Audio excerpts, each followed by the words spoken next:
Assalamualaikum warahmatullahi wabarakatuh. Hari ini kami ingin membentangkan bab kalam Nabi Muhammad sallallahu alaihi wasallam pada syair. Ahli kumpulan kami terdiri daripada Damira binti Darmas dan Nikmadiha binti Zulkarnain. Pengenalan bagi pembentangan ini, kalam, merujuk kepada pertuturan atau ucapan dalam bahasa Arab. Kalam Rasulullah SAW bukan sekadar komunikasi tetapi juga wahyu, hikmah dan pedoman hidup. Ciri ucapan Nabi SAW, fasih, padat, bermakna, berhikmah dan penuh pengajaran. Syair, puisi berirama dan bersajak digunakan untuk menyampaikan mesej, memuji, mengkritik atau sebagai hiburan sindiran. Kepentingan syair dalam Islam, membuka pemahaman terhadap seni dan budaya yang selari dengan nilai kebenaran, hikmah dan akhlak. Okey, next adalah hadis yang terdapat dalam bab ini.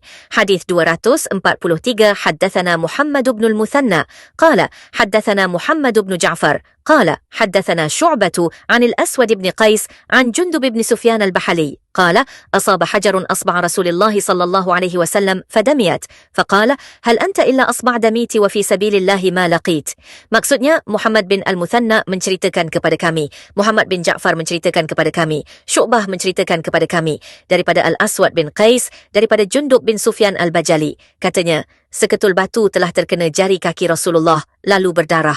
Baginda pun bersabda, tidaklah engkau melainkan jari yang berdarah. Seterusnya hadis 244 Ibn Uyainata 'an al-Aswad ibn Qais 'an Jundub ibn Abdullah al-Bajali nahwaha. Maksudnya telah menceritakan kepada kami oleh Ibnu Abi Umar, telah menceritakan kepada kami oleh Sufyan bin Uyainah dari Al-Aswad bin Qais dari Jundub bin Abdullah al-Bajali dengan hadis yang seumpamanya. Seterusnya hadis yang ke-247, haddathana Ali ibn Hujr, haddathana Sharik an Simak ibn Harb an Jabir ibn Samurata قال جالست النبي صلى الله عليه وسلم أكثر من 100 مرة وكان أصحابه يتناشدون الشعر ويتذاكرون أشياء من أمر الجاهلية وهو ساكت وربما تبسم معهم. Maksudnya, Ali bin Hujr menceritakan kepada kami, Syarik menceritakan kepada kami, daripada Simak bin Harb, daripada Jabir bin Samurah, katanya, aku telah duduk bersama Nabi SAW lebih daripada 100 kali. Para sahabatnya saling mendengarkan syair di hadapan baginda dan mengenangkan kisah-kisah silam pada zaman jahiliyah, sedangkan baginda senyap sahaja. Kadang-kadang baginda turut tersenyum bersama mereka. Seterusnya hadis yang ke-248, haddathana Ali ibn Hujr, haddathana Sharik an Abdul Malik ibn Umair an Abi Salamat عن أبي هريرة عن النبي صلى الله عليه وسلم قال أشعر كلمة تكلمت بها العرب كلمة لبيد ألا كل شيء ما خلا الله باطل. Maksudnya, Ali bin Hujr menceritakan kepada kami, Syarik menceritakan kepada kami, daripada Abdul Malik bin Umair, daripada Abu Salamah, daripada Abu Hurairah, daripada Nabi SAW bersabda, syair terbaik yang diucapkan oleh orang Arab adalah ucapan daripada labid, iaitu, ketahuilah segala sesuatu selain Allah adalah batil, akan mustahil. Seterusnya kita pergi kepada sikap Nabi Muhammad SAW terhadap puisi. Yang pertama, Nabi Muhammad SAW bukan seorang penyair dan tidak pernah mengubah syair dalam kehidupan baginda. Ayat ini dijelaskan oleh Allah Subhanahu Wa Taala dalam surah Yasin ayat yang ke-69. A'udzubillahi minasyaitonir rajim. Wa ba'alna syi'ra wa ma yanbaghi lah in huwa illa dzikrun wa qur'anun mubin. Maksudnya, dan kami tidak mengajarkan syair kepadanya, yakni Muhammad, dan bersyair itu tidaklah sesuai baginya. Al-Quran itu tidak lain hanyalah pelajaran dan kitab yang jelas. Ayat ini menegaskan bahawa Nabi SAW tidak pernah belajar ataupun mencipta syair, kerana tugas baginda bukan untuk menghiburkan atau bersini, tetapi untuk menyampaikan wahyu dan membimbing manusia kepada kebenaran. Ini juga merupakan jawapan terhadap tuduhan orang kafir Quraisy yang menyamakan Al-Quran dengan syair dan mendakwa Nabi hanyalah seorang penyair. Sedangkan hakikatnya Al-Quran adalah wahyu daripada Allah dan bukan rekaan manusia. Seterusnya, Nabi SAW tidak menolak syair secara mutlak. Walaupun Nabi Muhammad SAW bukan seorang penyair, namun baginda tidak menolak syair secara mutlak. Sebaliknya, baginda mengiktiraf dan menghargai syair yang membawa kepada kebaikan, menyeru kepada kebenaran, dan juga menyokong perjuangan Islam. Baginda bersabda dalam sebuah hadis, "Inna mina syairi la hikmah." Sesungguhnya, sebahagian daripada syair itu mengandung hikmah. Hadis riwayat Al-Bukhari dan juga Muslim. Dalam riwayat lain, baginda bersabda, syair adalah perkataan yang tersusun. Apa yang baik dari syair, maka baiklah ia, dan apa yang buruk daripadanya, maka buruklah ia. Hadis riwayat Abu Daud. Hadis ini menunjukkan sikap seimbang dan adil Nabi SAW terhadap syair. Syair tidak diharamkan secara keseluruhan, Bahkan diiktiraf sebagai medium yang boleh menyampaikan mesej yang baik jika digunakan dengan betul. Rasulullah SAW menggalakkan para sahabat seperti Hasan bin Thabit untuk mengubah syair demi mempertahankan Islam dan membalas penghinaan orang musyrikin. Kesimpulannya, syair dalam Islam bukan dinilai dari bentuknya tetapi dari isi kandungan dan tujuannya, sama ada membawa kebaikan ataupun keburukan. Seterusnya, menyokong syair yang benar dan bermanfaat. Rasulullah bukan sahaja tidak menolak syair secara umum, tetapi juga baginda menyokong syair yang benar dan bermanfaat. Baginda mendengar, memuji dan menyokong syair-syair yang digunakan oleh para sahabat untuk membela Islam, menegakkan kebenaran, dan membalas penghinaan terhadap agama. Syair digunakan sebagai alat dakwah dan senjata dalam menentang kekufuran, antaranya melalui syair Hasan bin Thabit yang dikenali sebagai penyair Rasulullah. Dalam sebuah riwayat, Rasulullah SAW bersabda, "Ketahuilah sesungguhnya setiap sesuatu selain Allah adalah batil, iaitu sia-sia." Kemudian, sahabat menyambungnya dalam bentuk syair dan Nabi membenarkannya.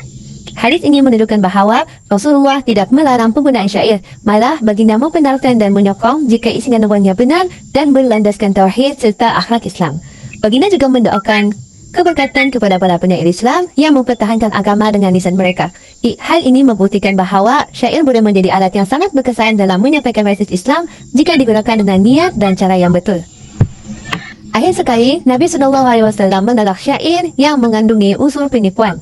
Nabi SAW menolak syair yang mengandungi unsur penipuan, mendorong maksiat dan menyebarkan fitnah ataupun pujian yang melampau. Baginda juga menolak penyair-penyair yang mengikut emosi dan hawa nafsu serta melantarkan pendustaan melalui syair mereka.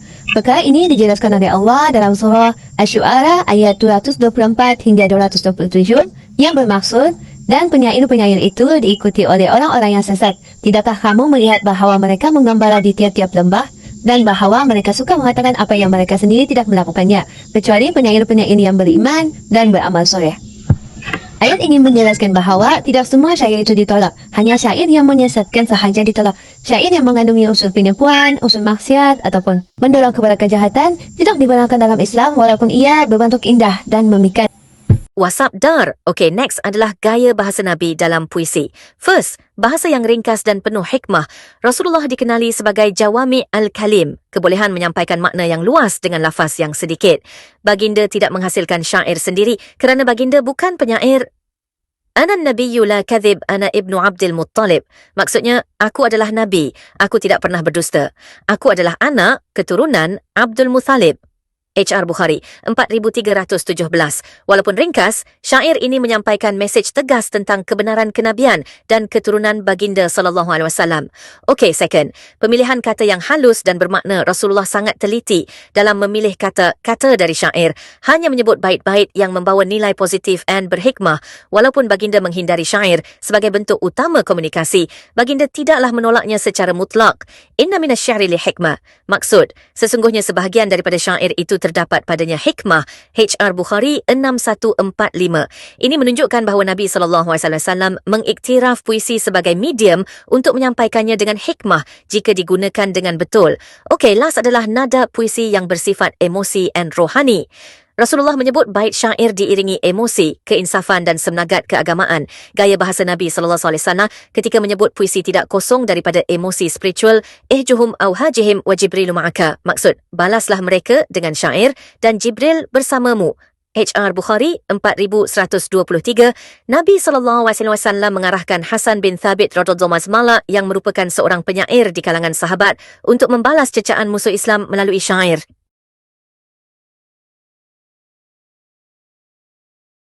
Isu semasa yang kami pilih adalah krisis adab komunikasi dalam kalangan belia kerana pada zaman sekarang, kita sedang menghadapi masalah serius dalam cara belia berkomunikasi. Banyak kali kita jumpa bahasa kasar, maki hamun dan komunikasi toksik, terutamanya di media sosial dan dalam pergaulan harian. Budaya komunikasi sebegini menyebabkan salah faham dan ketegangan dalam masyarakat. Ini terjadi kerana ramai belia mudah terpengaruh dengan emosi dan mahu menarik perhatian tanpa memikirkan kesan kata-kata mereka. Di sinilah kita boleh belajar daripada Rasulullah yang sentiasa menggunakan kata-kata penuh hikmah, lembut dan berakhlak tinggi. Baginda mengajar kita agar berkata yang baik atau diam serta sentiasa menjaga perasaan orang lain dalam setiap percakapan. Jika kita meneladani sifat ucapan Rasulullah, komunikasi kita akan jadi lebih harmoni dan membina. Jadi, marilah kita sama-sama memperbaiki adab komunikasi demi kesejahteraan bersama.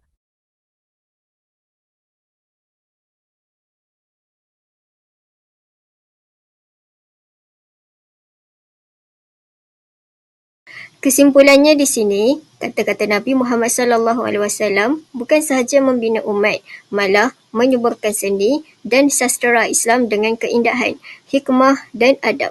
Walaupun baginda bukanlah seorang penyair, tetapi baginda membenarkan syair untuk dijadikan senjata dakwah dan pertahankan Islam. Oleh itu, kita mestilah menggunakan bahasa dengan bijaksana kerana satu bait yang baik boleh menggerakkan hati dan satu kalimah yang mulia boleh membina jiwa umat. Sekian itu saja daripada kumpulan kami. Terima kasih.